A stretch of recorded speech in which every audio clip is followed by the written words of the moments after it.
Hello. Hi. Welcome back to my channel. If you're new here, welcome. I am lulling Lisa, hoping to lull you into a state of relaxation, sleep, or just entertainment through ASMR. I don't know if I'm spelling that backwards. I don't know why I've been doing that lately either. Anywho, today we are doing as you can tell, cocology test, or should I say a series of cocology tests. Because you know that I have my book here to guide us and help us through these tests. I have thumbed through briefly, so I think I know which one I want to start with, but it looks short. So I'm probably going to be doing 2 to 3 tests in this video, depending on the length. And from what I can see, I think I want to make them multiple choice tests. So we'll try to do 2 or 3 of them, not just one, because it would be too short for the purpose of this video. And since many of you are experts at cocology, you know the drill. I essentially set the mood, I paint a picture for you. Hopefully you're answering in a relaxing environment and you're answering instinctually. Sometimes you'll answer against what seems logical, but if an answer comes to your mind, just go with it. Go with the first thing that enters your brain. And then afterwards, I will explain what the scenario and your answers meant, and then we'll sort of psychologically evaluate each other because I share my answers as well. So hopefully this will be fun and exciting for us. So I do have this book here, look with this giant question mark, cocology. And I've already picked the first test, and then I'm going to, of course, choose the next one right after because, as I said, we'll have to do at least 2 to 3, and I'll try to make them all multiple choice. So usually when I do the typical tests, I just paint a scenario for you and you go with the first thing that enters your mind. This time you still will do that, but I will present you options. So for this specific test, the first test we are doing today, this is called A Night at the Symphony, and there will be 4 options. So listen to the image I'm going to create, wait until I ask you the question, and then let me know what you chose, and then I will let you know what that means. And I have not cheated or read ahead, so we're in this together. All right. So let's go. A Night at the Symphony. There's something magical about a night at the symphony, a sense of expectation and pure pleasure. Imagine being able to take a place on that stage amongst other musicians. A once-in-a-lifetime chance to perform at your very best. So, A Night at the Symphony, I want you to really put yourself in this symphony, in this concert hall. Imagine you're there and you're on the stage among other musicians. And for this once-in-a-lifetime performance, at your very best, you will be able to join the symphony. If you could join the orchestra, what instrument do you see yourself playing? Here are the 4 options. Option 1, violin. Option 2, string bass. String bass. Option 3, trumpet. The trumpet. Or option 4, the flute. I'll read those again, but hopefully you've already chosen. 1, violin. 2, string bass. 3, trumpet. Or 4, flute. And the test is over. As you can see, this was pretty quick, but the explanations will be a little bit longer. So before I go into the next test, let's read the answers and see what they mean. The key to A Night at the Symphony is Musical instruments are symbolic of members of the opposite sexes. The pairing of you and your instrument shows how you perceive yourself in making the music of love. Juicy. The instrument you chose gives light into what you think of as your strongest lovemaking technique. Let's be revealing. Alright, so before I read these, I'm just going to share my answer with you. I chose violin right off the bat. I kind of wanted to choose flute after maybe, but it was always violin. So let's read it. If you're like me and chose violin, here's what it says. The violin demands sensitive finger work and a delicate touch with the bow to draw forth music from the taut strings. You see yourself as having the same awareness and skill in locating and playing upon your partner's most sensitive points. There's a sense of adventure in the way your hands can create such beautiful music by running over the same familiar notes. Who else was a violin like me? Was this accurate? Let's read more and find out. Number 2, if you chose string bass, this says there's a feeling of power gotten from taking position behind an enormous bass and making it call out in a tremendous moan. I didn't realize this was so perverted. I apologize. Once again, we're starting out strong with a very sexual one, but that's alright. In love, your skill rests in the ability to bend your partners to your will, taking complete control, and driving them onward to pleasures they've never imagined they could experience. You never ask permission, but that dominating character is what makes you so irresistible. I'm definitely not a string bass, but I would probably prefer a partner to be that way.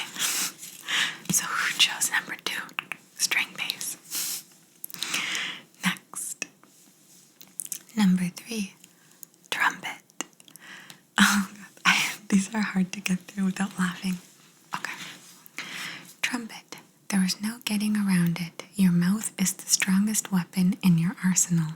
Whether it's whispering love talk in your partner's ear or exploring them with your lips, you have all the characteristics of the oral personality. Very interesting. No comment. Okay. Number 4. Flute. The flute demands incredible patience from those who want to master it. You show that same patience in the way you wear down partners with your persistence, determination, and stamina.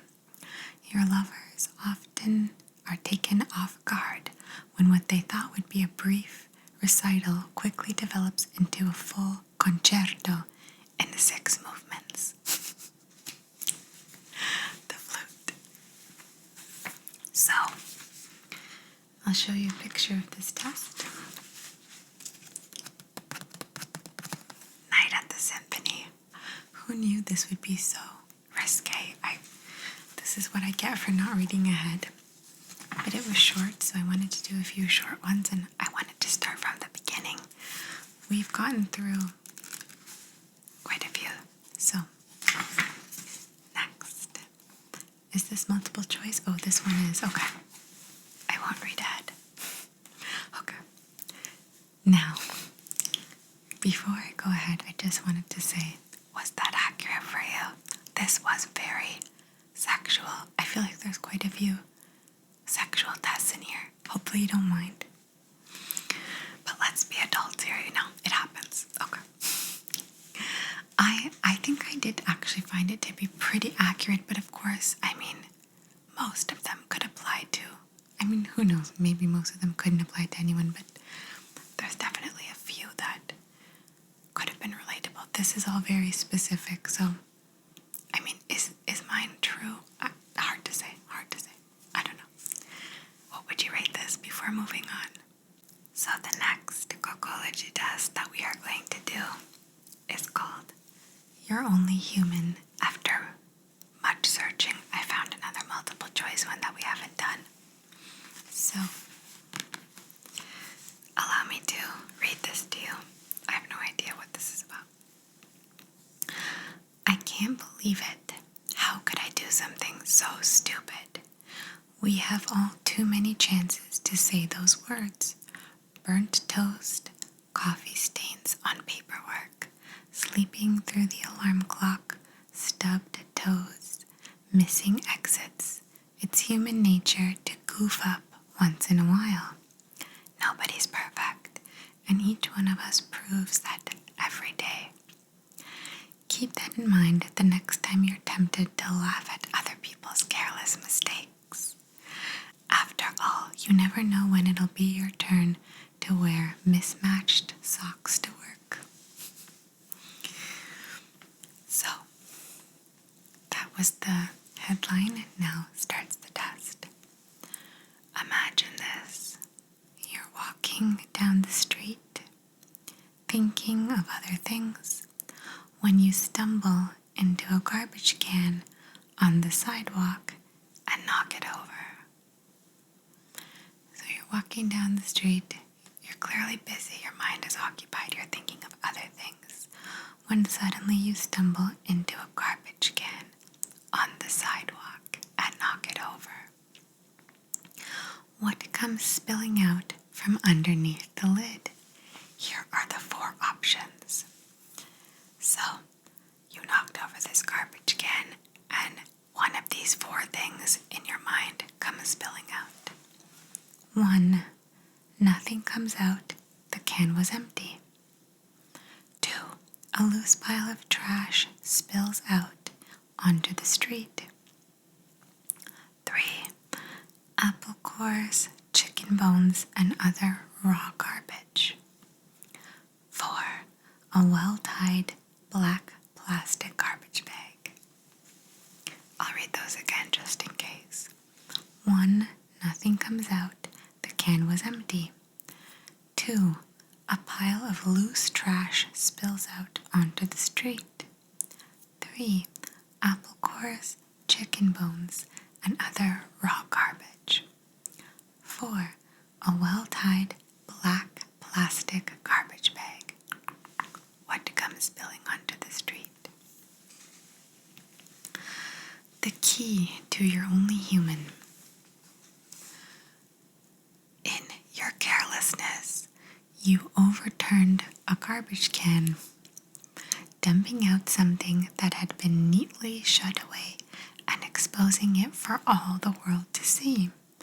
Your image of the can's contents reveals things inside you that you tried to hide from public view.